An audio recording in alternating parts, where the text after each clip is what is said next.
Hello friends, I welcome you all at ring secure. मैं आप लोगों की नई एजुकेटर पायल गुप्ता। मेरे बारे में आप यहाँ से जान सकते हैं। हम एक नई सीरीज़ को शुरू करने वाले हैं जिसके अंदर हम श्री राम आईएएस सेंटर के इकोनॉमी के नोट्स करेंगे। ये मोस्ट वांटेड इकोनॉमी के नोट्स होते हैं। ऑलमोस्ट एवरी टॉपर की लिस्ट में आपको इनका मेंशन मिल जाएगा, तो इसकी इंपॉर्टेंस आप यहीं से देख सकते हैं।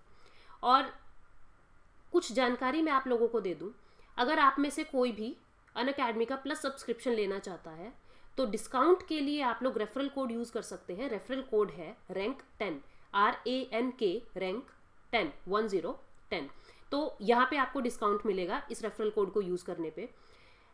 प्लस के सब्सक्रिप्शन के रिगार्डिंग अगर कुछ भी क्वेरी या कुछ भी डाउट है तो डिस्क्रिप्शन बॉक्स में एक कॉन्टैक्ट नंबर गिवन है, आप वहाँ पे कॉल करके अपनी सारे डाउट्स को, अपने सारे भ्रम को दूर कर सकते हैं। हम इकोनॉमी की सीरीज़ के, ये हमारी पहली क्लास है, तो इसको बिल्कुल ज़ीरो से शुरू करेंगे। बेशक आपका बैकग्राउंड कुछ भी है, चाहे आप आर्ट्स के स्टूडेंट है, चाहे आप साइंस के स्टूडेंट है, चाहे आप कॉमर्स के स्टूडेंट है, किसी के भी स्टूडेंट है, कोई भी बैकग्राउंड आपका है, कोई मायने नहीं रखता। मैं यहाँ पे बिल्कुल ज़ीरो से शुरुआत करूँगी, ये समझ के कि आप लोग बिल्कुल ज़ीरो हैं इकॉनमी में और आप लोगों को कुछ नहीं आता। मैं ऐसा मान के ये इस इकॉनमी की सीरीज़ को शुरू करूँगी। तो इसके अंदर सबसे पहला जो टॉपिक मैंने चूज़ किया है वो है बैंकिंग एंड क्रेडिट पॉलिसी। पूरी इकॉनमी का ये बेस होता है, बिल्कुल बेस से हम लोग चलेंगे एक एक कंसेप्ट को समझते हुए। तो इसके अंदर जो सबसे पहला शब्द हमें समझना है वो है मॉनेटरी पॉलिसी। क्या होता है मॉनेटरी पॉलिसी? देखिए, मॉनेटरी के अंदर ही शब्द छिपा हुआ है जिसका नाम है मनी। मॉनेटरी के अंदर ही जो वर्ड छिपा है जो है मनी।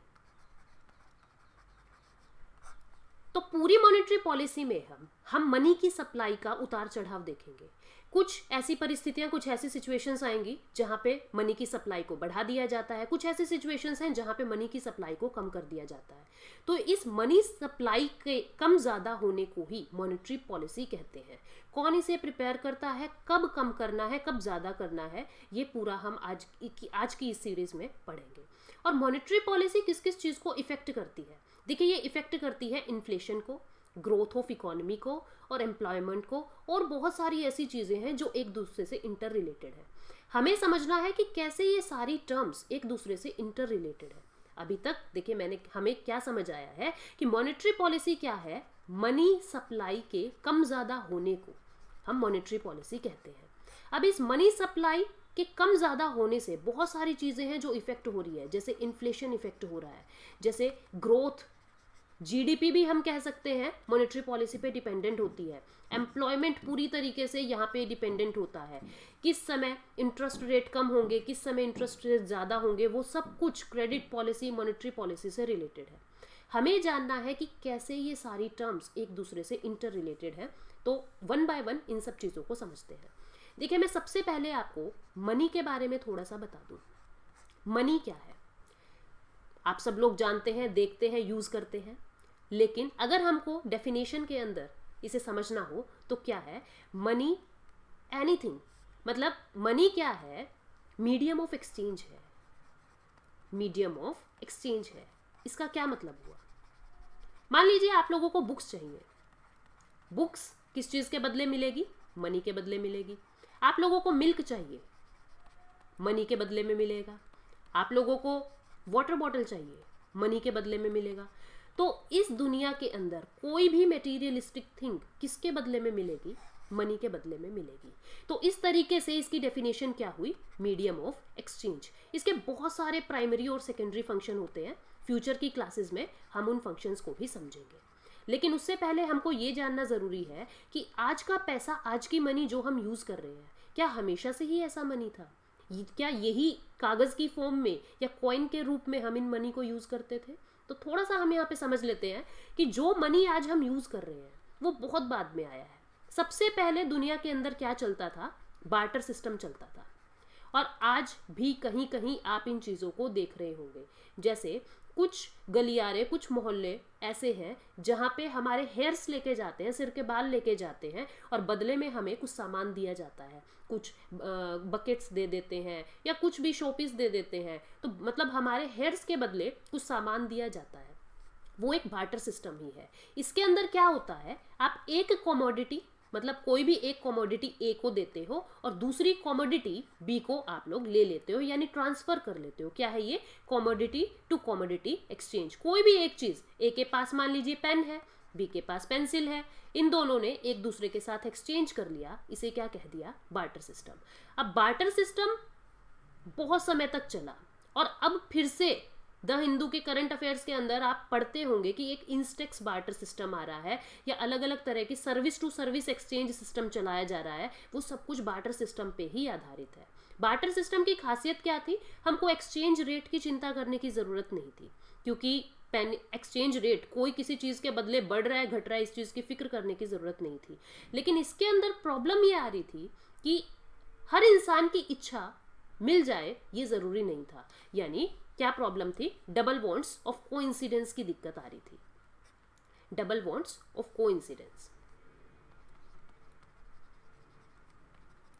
मतलब मुझे कुछ चाहिए, आपको कुछ चाहिए, तो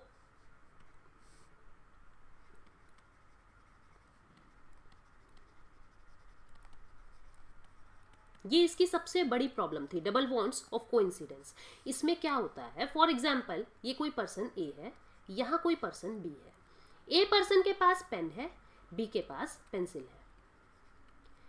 ए कह रहा है मुझे पेंसिल दे दो, बी कह रहा है मुझे पेन दे दो। तो इन दोनों ने अपना सामान एक्सचेंज कर लिया, सब कुछ बहुत खूबसूरती से चल रहा था। अब प्रॉब्लम क्या आई? बी ये कह दे कि मुझे पेंसिल नहीं, मुझे मेरी पेंसिल उसे देना है, मतलब मुझे पेन नहीं चाहिए, मुझे पेंसिल के बदले में इरेजर चाहिए। फॉर एग्जाम्पल, बी ने ये कह दिया मुझे पेंसिल के बदले में इरेजर चाहिए। तो हमें एक पर्सनैलिटी ऐसी ढूंढनी होगी जिसका नाम सी, जिसके पास इरेजर है। लेकिन ये क्या जरूरी है? ये इरेजर लिए हुए जो ये पर्सन है उसे बदले में पेंसिल चाहिए, यानी वो बदले में पेंसिल के साथ अपना एक्सचेंज ट्रेड करना चाहता है। तो यहाँ पे हम लोग क्या देख रहे हैं कि बी की इच्छा कुछ और थी और सी की वांट कुछ और थी। तो इन दोनों की वांट्स मिल नहीं रही, जिसकी वजह से ये बार्टर सिस्टम जो है वो खराब हो जाता है, बार्टर सिस्टम फेल हो जाता है। और भी बहुत सारी प्रॉब्लम इस बार्टर सिस्टम से रिलेटेड थी। तो इसको छोड़ के हम अपने सेकेंड सिस्टम पे आए, जो पूरी दुनिया है वो सेकंड सिस्टम को यूज करने लगी, जो थी मेटालिक मनी। मेटालिक मनी आप लोग हिस्ट्री के अंदर पढ़ेंगे, बहुत सारे कॉइन्स चले थे, gold coins, copper coins, silver coins. तो अलग अलग तरह के कॉइन्स चले थे दुनिया के अंदर, जिनको मेटालिक मनी का नाम दिया गया।